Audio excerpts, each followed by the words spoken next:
Bonjour à toutes et à tous, je m'appelle Olivier Mouzis, je suis professeur d'astrophysique à Aix-Marseille Université et je suis également planétologue au laboratoire d'astrophysique de Marseille. Donc aujourd'hui, pour des raisons sanitaires, je dois porter mon masque, mais comme je suis tout seul dans cette pièce, je vais me permettre de l'enlever pour vous parler plus distinctement face à la caméra. Alors donc voilà, l'objet de ce sujet aujourd'hui, c'est la formation du système solaire.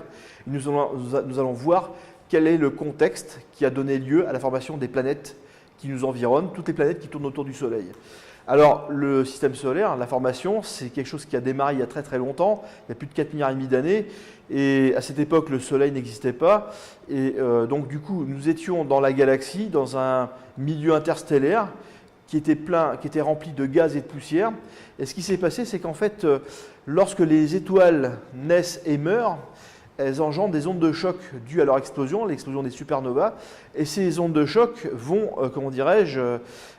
tasser les nuages de gaz et de poussière jusqu'à ce qu'ils les compressent suffisamment pour que ce nuage s'effondre gravitationnellement. Et c'est ce que l'on voit ici à travers ces images. On voit ici des nuages de poussière. Là, ce sont des images prises dans la nébuleuse d'Orion par le télescope Hubble. On voit qu'il y a des pépinières d'étoiles. Dans certains endroits, on voit des nuages beaucoup plus denses de gaz et de poussière dans lesquels sont en train de naître les étoiles et les disques de poussière qui les environnent. La théorie de la nébuleuse primitive, c'est une théorie qui a été conjecturée initialement par Kant et Laplace aux alentours de 1792. Et cette théorie, elle supposait que, au départ, avant que la nébuleuse primitive apparaisse, il y avait un nuage interstellaire de gaz et de poussière qui s'est effondré sous sa propre gravité. Et en fait, cette théorie prédisait qu'il y avait des sortes de nébuleuses qui devaient être observées, et ce sont des choses qui ont été vues justement vers la fin du XXe siècle grâce aux télescopes spatiaux qui avaient des définitions qui étaient extrêmement développées. Alors, ce disque qui se forme dans ce nuage de gaz et de poussière devrait être capable d'expliquer toutes les principales caractéristiques du système solaire, ainsi que les exceptions qui sont contenues. Et jusqu'à présent, toutes les observations confirment cette théorie.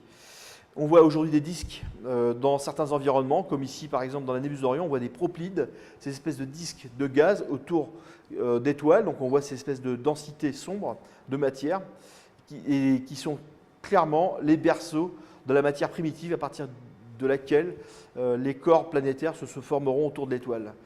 Alors on voit des disques protoplanétaires dans certains environnements. Donc on voit ici par exemple, dans la nébuleuse d'Orion, encore une fois, on voit des disques vus sur la tranche, ici, et on voit aussi d'autres disques qui sont en train de se former à ces endroits-là. Alors, un disque protoplanétaire dure environ 10 millions d'années, entre 1 et 10 millions d'années, et c'est au cours de cet intervalle d'existence qu'il faut que les blocs de construction du système solaire soient formés. Alors au départ, vous avez un nuage de gaz et de poussière. Je dirais même qu'à la limite, au départ, tout est quasiment gazeux, voire liquide près du Soleil, tant la température du disque est chaude. Et au fur et à mesure que le disque va se refroidir, eh bien, la matière primitive va se condenser. Les roches vont se former plus près du Soleil, puisqu'elles sont très réfractaires, donc elles vont commencer à condenser à partir de 2000 degrés Kelvin.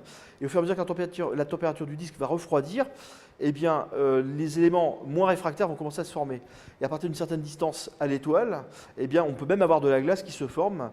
Et ça sera dans de tels environnements que les comètes, par exemple, se sont formées. Alors donc au départ, toutes ces poussières se sont formées. Elles sont coagulées pour former des planétésimaux, donc poussières planétésimaux. Donc il y a une différence de taille et les poussières sont de l'ordre millimétrique, voire en dessous jusqu'au centimètre. Les planétésimaux, c'est à partir du mètre et au-delà. Et ces planétésimaux sont vraiment les blocs de construction des planètes. Donc une fois que les planétésimaux se sont formés, eh bien, le disque va commencer à disparaître. Alors avant qu'il disparaisse, les planètes géantes se forment. On va en parler un peu plus tard. Mais par contre, des planètes comme la Terre, Vénus, Mars ou Mercure se sont formées après la disparition du disque. En gros, il faut 10 millions d'années maximum pour que tous les ingrédients qui composent le système solaire se soient formés. Au-delà, le disque s'est dissipé. Il est tombé en direction de l'étoile. Donc 10 millions d'années, il faut former tous les constituants du système solaire. Alors, encore une illustration de ce que je vous disais, c'est-à-dire qu'au départ, vous avez un nuage de gaz local où on voit des densités qui apparaissent. Ces densités, justement, se sont formées grâce aux ondes de choc des supernovas et à partir d'un certain stade, ces densités vont s'effondrer sur elles-mêmes et former l'étoile qui est au centre. Et c'est un événement qui est très très rapide, lors de 10 000 ans à 100 000 ans. Et vous avez donc l'étoile qui s'est formée et autour de laquelle vous avez un disque d'accrétion. Et ensuite, vous avez ensuite le disque qui s'est formé autour de l'étoile. Et c'est entre 1 million d'années et 10 millions d'années que toute la matière solide va se condenser. Et à partir de 10 millions d'années, le disque se dissipe. Donc les planètes géantes, il faut qu'elles se soient formées avant. Les planètes telluriques peuvent s'être formées plus tard. Alors, cette théorie permet d'expliquer à la fois pourquoi les planètes sont situées dans un même plan. Pour le système solaire, c'est le plan écliptique, où toutes les planètes le plan sur lequel toutes les planètes gravitent. Vous avez également l'équateur du Soleil qui est inclus dans cette écliptique. Le sens de rotation du Soleil également va dans le même sens que le sens de révolution des planètes, tout simplement parce que le disque a imprimé son mouvement de rotation à tous les corps du système solaire et les orbites des planètes sont quasi circulaires, et c'est ce qui est prédit également par la théorie de la nébuleuse primitive. Alors voici par exemple une image qui vous montre le disque autour du Soleil, cette nébuleuse primitive, que l'on appelle aussi nébuleuse protosolaire. Le disque, la nébuleuse primitive ou la nébuleuse protosolaire, c'est le même jargon pour désigner la même chose. Alors vous voyez ici par exemple un disque où on voit la partie rouge, c'est la partie où les minéraux vont se former en priorité, et plus on s'éloigne, plus il va faire froid, donc plus les glaces vont pouvoir se former. Donc à l'intérieur du disque, vous avez des particules qui sont rocheuses, alors qu'à l'extérieur du disque, vous avez toujours des particules rocheuses, mais vous avez également des particules de glace. Et donc, il y a plus de solide à se former à l'extérieur du disque parce que la glace se solidifie, alors qu'à l'intérieur du disque, il n'y a pas de glace à l'état solide. Un point qui est important, c'est qu'en fait, la limite entre la partie rocheuse interne du disque et la partie glacée externe du disque, on appelle ça la ligne des glaces. Et c'est la ligne à partir de laquelle les glaces vont pouvoir se former. Ça correspond à la température de condensation de la glace d'eau. Donc c'est une notion qui est très importante parce qu'on pense que dans le système solaire, la ligne des glaces est apparue entre Mars et Jupiter. Et c'est pour ça que vous pouvez avoir d'un côté les planètes géantes qui se sont formées ainsi que les corps glacés. Et par contre, dans la partie interne de la nébuleuse, les planètes telluriques qui sont très pauvres en eau. Parce que même si la Terre est couverte d'eau à 70% sur sa surface, la quantité d'eau qui est contenue sur Terre au total, c'est ni plus ni moins une fraction de l'ordre de 10-4. Autant dire que c'est ridicule par rapport à la masse de la planète. Alors, pour revenir aux histoires de condensation, donc on voit que les métaux, par exemple, vont condenser aux alentours de 1000 à 1600 Kelvin. Les silicates, donc les roches, vont se condenser aux alentours de 500 à 1300 Kelvin. Et les glaces vont se former à des températures inférieures à 150 Kelvin. Sachant que certains gaz ne condenseront jamais, comme l'hydrogène et l'hélium. La température du disque ne descend pas suffisamment bas, ne descend pas quand même à 2-3 Kelvin. Alors, les métaux concernent à peu près 0,2% de la composition du disque, les roches 0,4% de la composition du disque, et les glaces 1,4%. Ça veut dire que les éléments lourds, c'est ce qu'on appelle éléments lourds, les glaces, les métaux, les roches, ne composent que 2% de la masse du disque. 98% de la masse du disque est faite de gaz légers, essentiellement l'hydrogène à 92%, 94% et de l'hélium. Donc autant vous dire que les planètes terrestres sont faites de matériaux qui ont constitué seulement 0,6% de la nébuleuse. Et les planètes géantes se sont formées dans des régions où 2% seulement du matériel s'est condensé et elles ont capturé du gaz de la nébuleuse pour compléter leur masse. Alors voici une courbe, un profil de température en fonction de la distance à l'étoile. Et on voit donc la température du disque en fonction de l'éloignement. Et c'est une température de disque classique où on voit par exemple qu'à la position de Mercure, on a 1500 degrés Kelvin. Vénus, la température diminue. La Terre et Mars, on est entre 500 et 1000 Kelvin. Et au-delà, on commence à avoir des éléments qui sont plus riches en eau, les astéroïdes et Jupiter. Et bien au-delà, la température descend. Évidemment, Jupiter devrait être comprise aussi dans le domaine où il y a des glaces, puisqu'il y a des lunes autour de Jupiter qui sont glacées. Il devrait y avoir aussi beaucoup d'eau et d'éléments volatiles dans Jupiter. Même genre de profil ici, on voit la représentation des planètes en fonction de la distance au Soleil. Le trait rouge vous délimite, je pense que je vous disais tout à l'heure, la ligne des glaces. Donc, plus proche, vous avez les planètes qui sont dites telluriques, qui sont dites rocheuses et qui sont beaucoup plus denses. Et au-delà, vous avez les planètes géantes qui sont légères, mais très massives en raison de leur taille. Et bien sûr, vous avez certaines planètes naines, comme les objets transneptuniens qui sont ici. Vous avez une autre planète naine qui est dans la ceinture d'astéroïdes, qui est Cérès. Donc voilà, vous avez à peu près la représentation du système solaire. Donc vous voyez bien qu'il y a une dichotomie entre la partie interne du disque, où ce sont des corps qui sont dominés par les roches, et la partie externe du disque, où vous voyez des corps dominés par les glaces, et voire le gaz pour ce qui concerne les planètes géantes. Alors ici, je vous présente un diagramme qui vous présente la densité moyenne des planètes. Vous voyez que les planètes internes sont beaucoup plus denses que les planètes géantes. Les planètes géantes sont quand même beaucoup plus massives. La raison est simple, c'est que comme elles sont gigantesques, même avec une faible densité, la masse est importante. Donc vous avez vraiment une dichotomie de plateaux. Les planètes telluriques qui sont denses et les planètes géantes qui sont peu denses. Vous notez que même Saturne est plus légère que la densité de l'eau, qui fait 1. Si vous aviez une baignoire géante, Saturne pourrait flotter dans la baignoire. Donc, les éléments réfractaires d'un côté qui composent les planètes telluriques, voilà, et ensuite les éléments volatiles qui vont composer évidemment les planètes géantes, comme je vous le disais. Et évidemment, des glaces sont présentes dans ces planètes. Alors, donc, après avoir introduit des généralités sur la formation de la nébuleuse primitive et la condensation des différents matériaux, d'un côté, les roches qui vont se former majoritairement dans la partie interne du disque, en deçà de la ligne des glaces, et les roches et les éléments volatiles qui vont condenser dans la partie externe du disque, au-delà de la ligne des glaces. Nous allons maintenant discuter de la formation des planètes terrestres, donc dans la partie interne du disque, de la nébuleuse primitive. Donc voici donc une image qui vous représente à peu près les différentes planètes terrestres du système solaire, Mercure, Vénus, la Terre et Mars. Parmi toutes ces planètes, une seule des 4 est a priori habitable, il s'agit de la Terre. Pour ce qui concerne les autres planètes, on n'en sait rien pour l'instant. Vous avez entendu parler de l'histoire de la phosphine dans l'atmosphère de Vénus, qui a occupé l'actualité très récemment. La détection de cette molécule dans les nuages de Vénus a créé un emballement extraordinaire de la communauté scientifique mondiale, puisque la phosphine sur Terre est seulement créée par des organismes vivants, des bactéries ou l'activité humaine. Alors le fait que la phosphine a été détectée dans les nuages de Vénus laisse sous-entendre que des formes de vie, des organismes cellulaires, pourraient exister dans les nuages de Vénus. Alors en ce qui me concerne, je ne crois pas une seconde à cette théorie, même si elle a fait la une de nombreux médias. La phosphine existe dans le milieu interstellaire, elle existe également dans les atmosphères de planètes géantes. Bon, on sait que dans les planètes géantes, la phosphine s'est créée grâce à une chimie qui est dominée par l'hydrogène. Pour ce qui concerne Vénus, il est bien trop prématuré pour parler d'organismes vivants dans l'atmosphère. Il y a très peu de chances, à mon avis, que ce soit le cas. Ça peut être tout simplement une chimie que l'on n'a pas encore explorée dans les laboratoires. Donc je pense que ça va demander des études ultérieures pour essayer de comprendre comment cette phosphine a été détectée, pourquoi elle existe éventuellement dans les nuages de Vénus. Bon, mis à part cet aparté, ce que je vais vous dire, c'est que je vais essayer de vous expliquer l'ensemble de ces planètes, comment elles se sont formées. Alors, comme je vous l'ai expliqué, ce sont des planètes qui sont faites de matériaux rocheux. Et donc, ce sont des planètes qui peuvent se déformer avec le temps et se liquéfier. Vous savez qu'à partir d'une certaine taille, les corps du système solaire sont sphériques. Il faut environ 500 km de taille pour pouvoir commencer à avoir une forme géométrique qui ressemble à la sphère. Pour quelle raison, d'après vous? Eh bien, la raison est toute simple.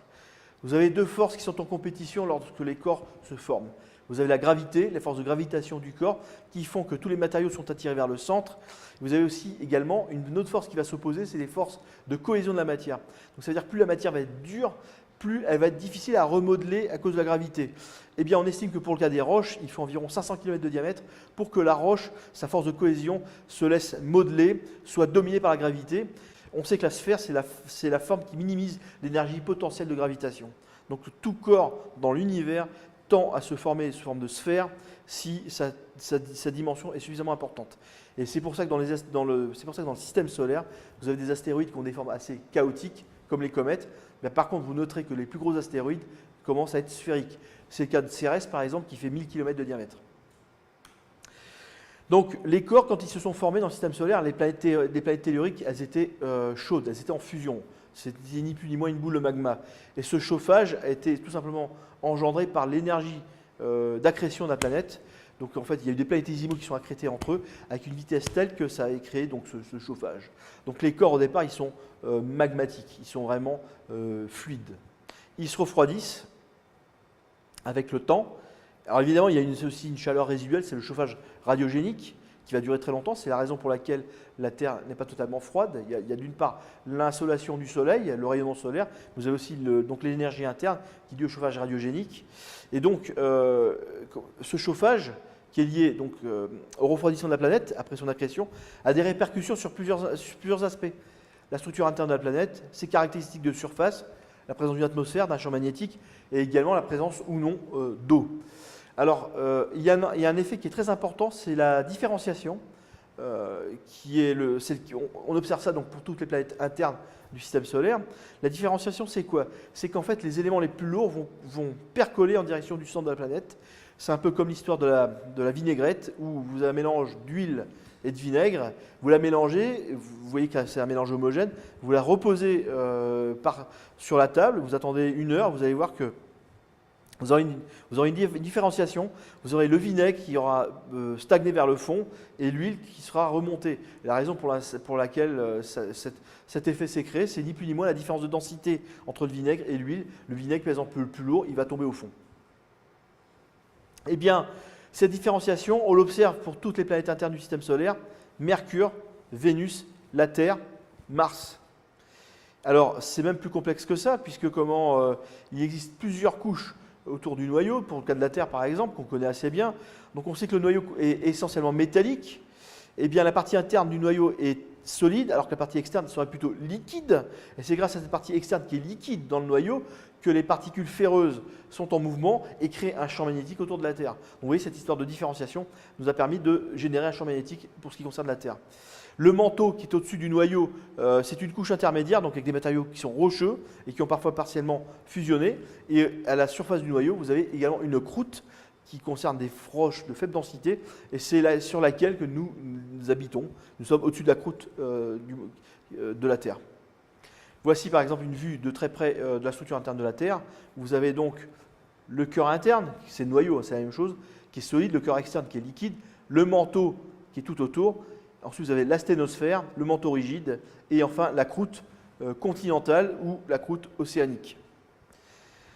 La structure interne de Mercure, telle qu'on la connaît, elle est beaucoup plus simple, c'est-à-dire qu'en fait, elle n'est pas suffisamment connue comme celle de la Terre pour pouvoir la détailler suffisamment. Ce que l'on voit par contre, c'est qu'on voit que le noyau de Mercure est beaucoup plus important que celui de la Terre, relativement à son diamètre.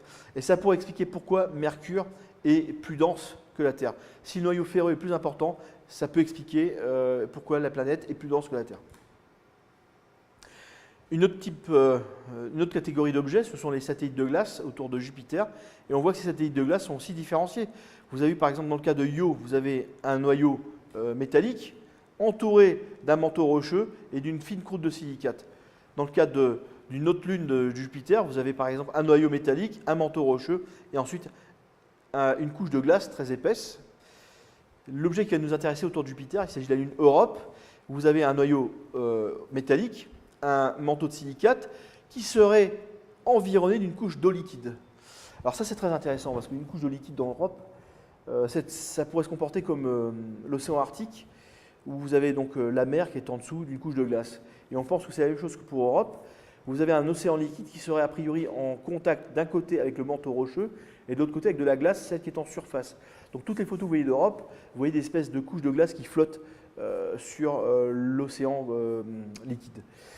Et Europe va être visitée par une mission américaine qui s'appelle Europa Clipper et qui aura pour objet de regarder de plus près ce qui se passe à la surface, essayer de caractériser la composition de la couche de glace, mais également aussi essayer de caractériser la composition de l'océan. Et je vous fais pas Europe fait partie des candidats les plus sérieux à une certaine exobiologie dans le système solaire. Il est possible qu'Europe recèle une forme d'habitabilité. C'est une question ouverte, on n'en sait rien. Et c'est pour ça que les Américains envoient une mission vers Europe. Les Européens, eux, vont se focaliser sur les autres lunes, Ganymède, Callisto. Ils vont aller voir aussi Europe avec la mission JUICE qui sera envoyée vers 2022-2023 en direction du système de Jupiter. Alors voici un zoom de la lune Europe dont je vous parlais. Vous voyez ici le manteau rocheux. Vous avez l'océan liquide qui est recouvert d'une couche de glace. La question, c'est de savoir quelle est l'épaisseur de cette couche de glace. Est-elle seulement de quelques mètres ou plutôt de quelques dizaines de kilomètres? On n'en sait rien. Nous abordons maintenant le contexte de la formation des planètes géantes du système solaire. Alors, les planètes géantes, ce sont les 4 planètes les plus lointaines du Soleil, ce sont les planètes les plus massives, mais en même temps, ce sont les planètes les moins denses, puisqu'elles sont dominées par le gaz. Alors, vous savez qu'il y a 2 catégories de planètes géantes. Vous avez les planètes géantes de gaz d'un côté et les planètes géantes de glace de l'autre côté.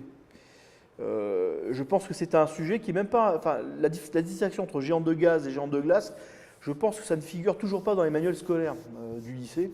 Donc c'est quelque chose que l'on sait depuis au moins une vingtaine d'années. Alors je vais développer le sujet, vous allez voir ça.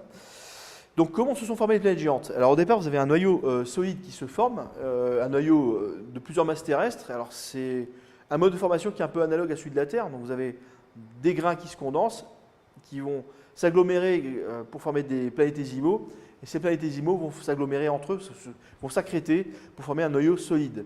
Et lorsque le noyau de la planète géante a atteint une masse suffisante, dans le cadre de Jupiter par exemple, c'est environ 10 masses terrestres, eh bien la masse est telle que le nuage de gaz environnant, la partie du disque de la nébuleuse qui environne, va s'effondrer gravitationnellement en direction du noyau. Et donc, vous mettez plusieurs millions d'années à former ce noyau rocheux de 10 masses terrestres, et vous allez former l'enveloppe qui fait 90% de la masse de la planète en quelques milliers d'années. Donc c'est très très rapide par rapport à la formation du noyau. Et là, vous obtenez une planète de la taille de Jupiter. Et donc vous avez au final une enveloppe de gaz et également un cœur de roche. C'est exactement le même mode de formation pour la planète Saturne, comme Jupiter. Alors, Uranus et Neptune, ce sont des planètes qui ont suivi un chemin un peu différent. Donc vous voyez par exemple une coupe d'Uranus et une coupe de Jupiter qui sont côte à côte. Vous voyez que d'un côté, le noyau de Jupiter est très petit, 10% de la planète en taille. Vous avez que le noyau d'Uranus est beaucoup plus important. On pense aujourd'hui que le noyau d'Uranus, et c'est un noyau qui est fait de roches et de silicates, il est entouré d'un manteau de glace. Et en fait, la quantité, la masse d'hydrogène et d'hélium qui compose l'enveloppe gazeuse est très limitée. On pense que ça vient environ même pas un tiers de la masse de la planète, à mettre en perspective par rapport à Jupiter et Saturne, où l'enveloppe gazeuse fait à peu près 90 à 95% de la masse de la planète. Alors pourquoi Uranus et Neptune ont développé un manteau aussi faible en masse? Eh bien, il y a une raison à laquelle les chercheurs pensent. En fait, si vous voulez, ces planètes ont démarré, leur formation a démarré un peu comme ces planètes ont eu un mode de formation qui a démarré un peu comme Jupiter et Saturne. Un noyau qui s'accrète, qui grossit, qui croît. Et lorsque le noyau d'Uranus et de Neptune a atteint une masse critique qui leur a permis de faire s'effondrer le gaz dans la nébuleuse environnante, eh bien, la nébuleuse a commencé à se dissiper. Ces noyaux ont mis plus de temps à se former dans la nébuleuse primitive. Eh bien, pendant cette formation qui était relativement lente, la nébuleuse a commencé à se dissiper. Et lorsque ces noyaux ont atteint une masse critique, la nébuleuse n'avait plus suffisamment de masse pour que suffisamment de gaz s'accrète sur les noyaux. C'est pour ça qu'on peut qualifier Uranus et Neptune de Jupiter avorté, puisque vous avez donc ce noyau et ce manteau glacé, faiblement entouré de gaz, et on voit que ces planètes, on pense que ces planètes se sont formées au terme de la formation de la nébuleuse primitive. Si ces planètes s'étaient formées plus tôt, eh bien, elles auraient des enveloppes gigantesques, comme c'est le cas de Jupiter et Saturne. Jupiter, pour vous donner un ordre d'idée, sa masse, c'est environ 300 fois la masse de la Terre. Uranus et Neptune, ce sont des masses entre 15 et 20 fois la masse de la Terre. Uranus et Neptune sont des planètes qui sont très très mal connues, et c'est pour ça que l'Europe et les États-Unis prévoient d'envoyer une mission jointe en direction de ces planètes à l'horizon 2030 pour un lancement en 2030-2035. Parce qu'on connaît très très peu de choses de ces planètes. Et il faut savoir que la population des Neptunes, des Uranus et des Neptunes, ce sont des planètes que l'on trouve très fréquemment autour d'autres étoiles. On appelle ça des Neptunes chauds. Et on voit des planètes qui ont à peu près la masse et la taille et la densité d'Uranus et Neptune. On voit que ce type de planètes existe tout autour d'autres étoiles. Elles sont beaucoup plus proches de l'étoile que ces planètes dans le système solaire, mais par contre, on mesure des tailles et des densités équivalentes. Donc c'est pour ça que c'est intéressant d'aller voir comment fonctionne Uranus et Neptune, parce qu'on se rend compte qu'il y a beaucoup d'analogues autour d'autres étoiles. À peu près la moitié des exoplanètes découvertes à ce jour sont des Neptunes chaudes. D'où l'intérêt d'aller voir comment elles se sont formées et de quoi elles sont composées.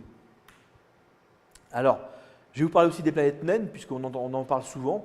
Alors les planètes naines, ce sont des planètes qui sont plus petites que les planètes classiques, terrestres et géantes. Et on va voir qu'est-ce qui différencie ces objets par rapport à la Terre, par exemple, qui est une planète dans le sens noble du terme. Alors vous savez que le terme de planète naine est arrivé après le lancement de la mission New Horizons, qui était partie vers Pluton, qui a exploré donc Pluton vers 2014. Alors les Américains ont lancé une mission vers Pluton, ça avait été décidé environ 10 ans avant, au moins. À l'époque où la mission a été lancée vers Pluton, la NASA allait explorer une planète.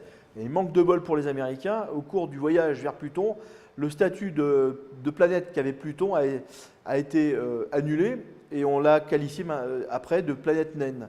D'où pourquoi les Américains sont un petit peu énervés, c'est qu'en fait, quand ils ont envoyé leur mission, c'était une planète, et entre-temps, on l'a fait tomber de son piédestal de planète, et cet objet maintenant est devenu une planète naine.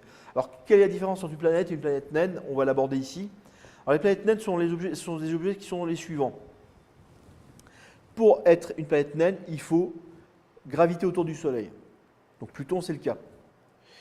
Il faut que l'objet soit en équilibre hydrostatique, donc que l'objet soit de forme sphérique.